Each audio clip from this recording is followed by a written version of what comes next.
Another question I have, Celia, is like for example, sometimes when people when we talk about especially transgender persons, there are people say that trans people could change their genders as and when they want, or they say that if I start creating awareness about what gender could look like, or what the variety of gender could look like, or what sexuality could look like, and if I start introducing comprehensive education in schools, I will actually end up ensuring that more people become trans.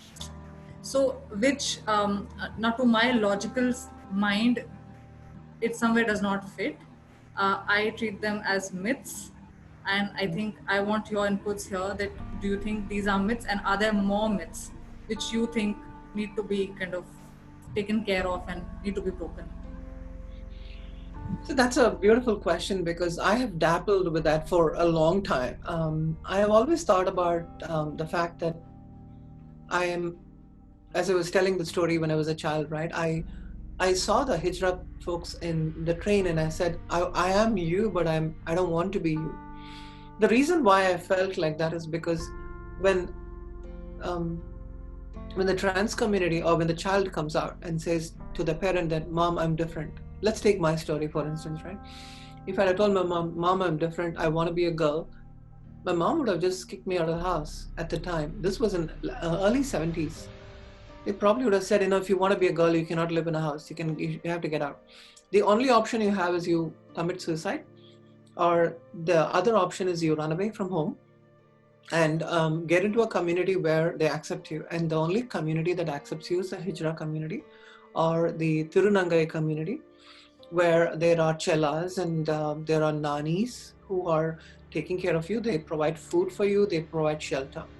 And that kind of formed a community by itself. But if you take 4,000 years of culture, there's so much of the Hijra community comes from 4,000 years of Indian culture. And they were revered in the temple courts, and they were priests, they were called dasis. They were revered in such a way that they were respectfully given a role. But it completely changed after the British community came in and put all the binaries there. They said, there is no gender fluidity. Britain is now somewhere. They threw all this in India and then they walked away, and Indians are so confused now. Now they're all trying to get out of the fact that, oh my God, we always had, like when you look at Arvani, Shiva, Vishnu, all the gods were so gender fluid because they were not focusing on a gender. They were focusing on just the humanity and the good part of the gender, which people don't get it. We just need to go back. That's all that we have to do. I think the Indian community needs to also hold on to the roots, because that's why I believe most of my conversations are about gender fluidity, because I tell them that it's such a simple fact. In India, there are 3 genders, we say, right? Male, female, and the third gender. In Native American culture, there are 5 genders. So in the Mexican community, there's another gender also. So in every community, in Filipino, there is a gender. If you take different parts of the world, there are different folks who are living in that community. So the Hijra community in India is one. So there are lots of communities across the world that has created their own gender. When you're actually looking at it, they are folks who are they're out there. Now, to your question, what about people like me? I did not come out in India. I hid myself in the closet. I didn't want to come out. And as I'm speaking right now, I know that I have close to 1,000 friends in India who have not come out. And they don't identify because I'm in a group right now, and everyone, I know what they're doing. They call themselves cross-dressers because they don't understand they think that they're just dressing up because they like dressing up in a women's clothes and they look nice. But I always tell them that, you're going through an inner trauma that you're expressing outside. You're not just dressing because you feel like it feels good. It's a trauma that you're going through. So when you actually look at the Hijra community, there are close to at least 500,000 Hijra folks who have been registered, and they're out today. They're known, and it's been a stats that numbers are there today. And there are probably around 8 to 9 million folks who are not out, who don't identify with the Hijra community, but who are out there. They have come out in the offices, they have come out in certain places. Some of them have not even come out. And the reason I know this 8 to 9 million is from the activists that we work with, from the folks that I know. And they have always said, and if you take all those numbers, collate the numbers, there are lots. If you take the Indian population, 8 to 9 million is not even that great a number. It's such a small number. And that community, I call them as the invisible trans community. This is the more visible trans community in India. So there are people who want to come out, and there are folks who identify as female to male. They are not spoken about, right? There are trans men. There are folks who identify as gender queer. There are folks who identify as gender and gender fluid, like me, because I identify both as male in my male gender and also in my feminine gender. I'm not transitioned at all. And people like me are called kotis in India. That's the language they use. And there are lots of different types of the transgender community. There are Jopas, kotis, and there are lots of them. And Hijra is one part of that group too. This is more traditional Hindu community. So I think there is a lot of myth around that people will come out, but the Indian community, it's a fact that even today, people have known me for more than 20 years. My friends, they have said, Celia, why did you come out? Why do you have to come out? You can just live your life the way it is. You are you're in a leadership role in this company. Why did you come out? And I told them that it is my journey. If you don't want to come out, that's your journey. And I'm not going to ask you to come out, but I felt that I need to come out. So what happened is not too many people like me are coming out. And I didn't come out because Caitlyn Jenner came out. She just lives 20 miles from here. Caitlyn Jenner is in Malibu. She lives very close to our house. So I'm not saying that. I'm just following what Caitlyn Jenner is doing. But the important thing is when there is more education, when there is more awareness, what happens is people are more comfortable coming out. And they come out in different ways. Some of them say that I'm genderqueer. There are lots of women that I've seen in Southern California who actually said, I don't identify as a woman. I identify as genderqueer. And some of them identify as they, them, instead of she, her pronouns. They use they, them pronouns. So I've seen a lot of women here. I'm with the Desi LGBTQ community. I've seen a lot of women transitioning to men. I see a lot of trans men than trans women. So it is interesting that population is not known in India at all because they are just hidden there. And so the transgender community is not just male to female, and that's the myth people always have, but it's also female to male. They don't talk about it. They never talk about it because they don't understand why. And when women say that I'm a tomboy, they think it's okay for a woman to transition as a man, but it's hard for a man to transition as a woman. You know why? Because it's patriarchy. It's just the society that is so used to malehood. Man is important. If you're transitioning as a woman, you're actually going down in your manhood. That's how the society has been in India, and it needs to change and that has to change. Once it changes, what happens is a lot of folks will be able to come out, not just male to female trans, but also female to male trans, genderqueer, gender non-binary, and a lot of those kind of folks will come gender neutral. So there are tons and tons of people within the transgender umbrella who will be able to come out. But I just believe that it's going to take a lot of time. Like my friends today, right? I was talking about, I know a lot of people today in Amazon, in Oracle, in Google who are in leadership position, and they all identify as trans. Are they out? No, they're not, because they don't want to come out. When I came out, my company was absolutely shocked. They were like, wow, why would you come out? I came out when I was working in Capgemini. I'm not talking about a company that is not known, right? I came out in Capgemini in US. And when I came out, my company was like, wow, Celia, I was just 3 levels below the CEO when I came out. And it was really hard for me to come out. And the acceptance was difficult. But I decided to come out because I believe that I can change the companies. And not many people have come out, Shivangi. I totally get it. But a lot of people who identify are all still in the closet, who identify as trans, they're still in the closet. They're living in the closet. And sometimes they may never come out because, just the shame and the trauma you go through, they never come out. But a lot of them, interestingly, after I came out, I have seen tons and tons of people actually reach out to me on LinkedIn. I would have never expected them to come out. I've known people from, who are VP level who have emailed me and said, Celia, I saw your story. Unfortunately, I'm sharing it with you, but I have come out. I have not come out, but I know that I'm different. So there are a lot of people in the Indian community who are not coming out. Even in US, I have seen a lot of my friends who are still in companies, they don't want to come out. So my story was so unique to me, and I felt the need to come out because, I'm called to do this. It's very different. I'm not going to ask everybody to come out. It's just my journey, my story, and I believe that it's going to motivate folks to come out. Maybe, they may come out. One last thing I want to say.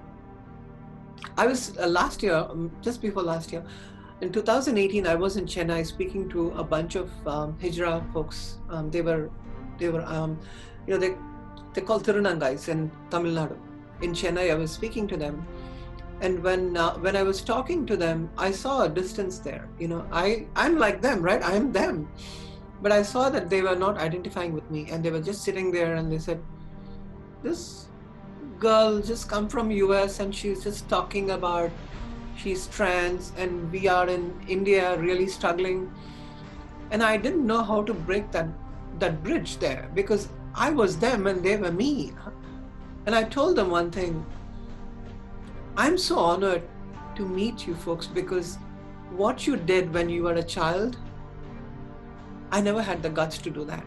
Because you came out, your parents threw you out of the house, you probably did not even have a school education, maybe you had a school education, but you lived your life, honorably in your own way, and you are where you are today. But I did not have the guts to come out. I did not. And it doesn't mean that I'm great or I'm different, but it's just the fact that I identify with you. You came out, I did not come out. But I am coming out now after 47 years. You came out when you're probably 7 years old. But now I'm uniting my heart with you and I want to make a change. You won't believe they started crying. I was crying with them and I was standing and crying and, with all my makeup on, my mascara was going away. I was like crying and telling them that I am you are me, and nothing can separate. It's not the socio-economical status, but it's just that we are human beings and I want to make a change in your community, in our community. I sat with them. They wanted to take selfie with me. We did. We sat down and had food. They invited me to their hut. They were living in those little shacks and they said, come and have fish with us. Because you like fish, we will make fish for you. And I was so touched that I never thought I would even connect to that community. So that is my story. People come out, like these folks, they struggle. People don't come out like me, but I came out after 47 years. I mean, I'm still crying because it was such a great moment for me. But that's my story. There are people who don't want to come out. They may not come out. They may not get the right statistics. But I think there are folks, out there, probably even listening to this video. And I know that you're not planning to come out, but that's okay. But be supportive to the trans community. Be supportive, be an ally, be there for them. If you can do that, even if you don't come out, that's okay. I mean, that's what I tell my friends today. Hey, you don't want to come out, it's okay, but at least review a resume. Try to get a job for a trans person in Google or wherever you're working. And they're actually doing it. They're actually doing it. Yeah. Sorry, I'm a little... In fact, if you want to, take 5 minutes in a break, I'm absolutely okay with that. Just give me a few minutes, okay? I'm just gonna... Definitely. Thank you so much. Sometimes apologies. It's really... Sorry? I'm saying my apologies that, No, I think it's good to tell stories from your heart, Any story from your heart always speaks to people. I'm not having anything scripted here. I'm just speaking from my heart, not from my head. And that's what my friend always used to tell me. Kalki was one of my good friends. She tells me that, Celia, I never prepared. Even in Harvard, I just spoke and people were just clapping hands. And I kind of feel it's true. When you speak from your heart, you melt people's minds and make a change. But anyway, I kind of feel like, sometimes it comes, sometimes it doesn't, but you got nothing to worry about. I think, one of the things that you mentioned, that, you came out, and sometimes as individuals, we think that, this is our journey, and, this is what we are doing for ourselves, maybe for our mental peace, and just because we want to do it. But along the way, you've also somehow, made space for so many more people to be able to at least speak to you, which Mm, they were not able to do. Probably you did not get that space where you could speak to someone, but there are so yeah. many people who are getting that space, to talk to you. And I think, I'm sure, I mean, you must be feeling wonderful about it. So, yeah, that's again one takeaway for all of the people who are seeing this. Um, Mm, Tira, you also mentioned about what one should do as an ally, and I think this is my last question to you, and I'm not going to ask more. But I think for all of those people who have either not come out or who do not identify with the non-binary, or our cisgenders, but they want to be allies, what are some of the things that you would recommend they do? absolutely. I think, especially I have a lot of friends who don't identify with the LGBTQ community, but the I can give it to you in 4 words. And ally is ALLY, right? It's spelled that way. So A is accepting. First, you need to accept the person without judging them, and that is so important. Acceptance is so important. Second, then the L is for listening to them. Listen to the stories, understand why they are different, what is their story and why and how.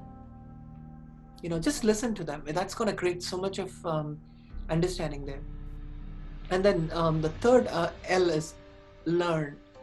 So it's accept, listen, learn. When you learn, what happens is understand why they are different, why are they behaving differently, and also try to educate yourself a little bit when you're an ally.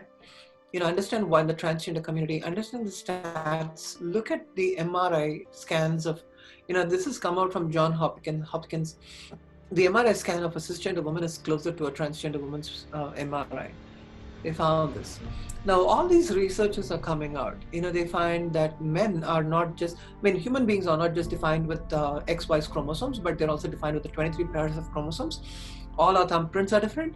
So we are all human beings, we are all different. So understand in that perspective that, okay, this human being, I want to know more about this person. Why are they different? Let me learn. So the learning part is really important. The last one is why. It's called yearning. Yearning is different from just giving money and saying that, there's a hijrah, I'm just going to give some money to her and I want it to go away. But have the heart to help them. The earning comes from the heart. So when you have the yearning to help them, it really makes it so different. And that's why I put this as ally. And ally is such an important force. And especially I use it a lot in the corporate industry. We in fact have a group for allyship. When you have minorities you're working with, you also need to have a group of allies, and they need to attend your meetings and they learn from your meetings, and they'll be able to stand up for you.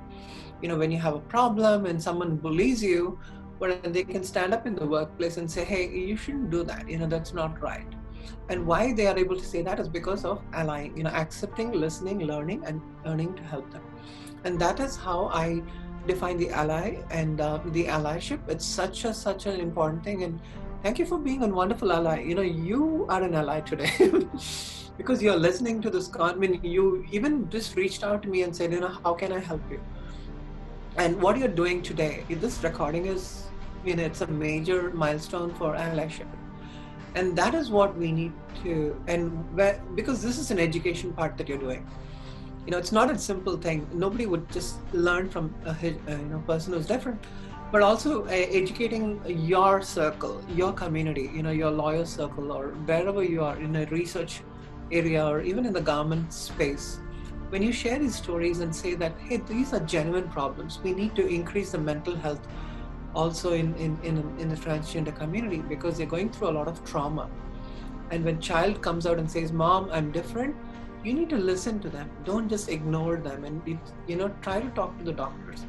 And I've heard many stories on from the Indian community today where, they said that I told my mom, and my mom said, "No, you cannot marry another girl, because you are a girl, you cannot marry a girl." And no matter what they did, I think they had so many problems. And in fact, the psychologist in India, this is a story told by one of my friend in LinkedIn. She said the psychologist actually, my mom took me to a psychologist, and the psychologist told my mom that your daughter's fine, but you need counseling. Wow. I mean, that's how it is. So they said, your daughter's that way, but you need to go to counseling because you are so much in your own self. And that is so important, Shivangi. I think creating that allyship, having the heart and the earning to listen to people and resonate their stories to different parts of India, to different parts of the schools and educational community, will create a lot of change in our Indian society. And especially, my heart is always there for the Indian community. Even last month, I was speaking to the South Asian entertainment industry folks in Hollywood. So they all are South Asian actors and producers and directors and script writers who are all South Asian, and they are in different industries and walk of life. I was able to talk to them and I told them that in the movie industry, how do you change the portrayal of transgender community? Even in India, that needs to change, because movie industry is such an educational industry. When they portray a trans person or a gay person in a very different way, what happens is that's what sticks in the minds of the people. And I've told my wife a lot of times about this. I've told her that, hey, movie industry needs to change. Now my wife is sitting in the, when we watch movies, she'll look at this and say, that is so stereotypical about, showing a gay person as, pretending like they are hairstylist and fashion stylist. My friends are not fashion stylists. Nobody is, they are all senators and they are all still in good positions, and they are, they don't behave like that.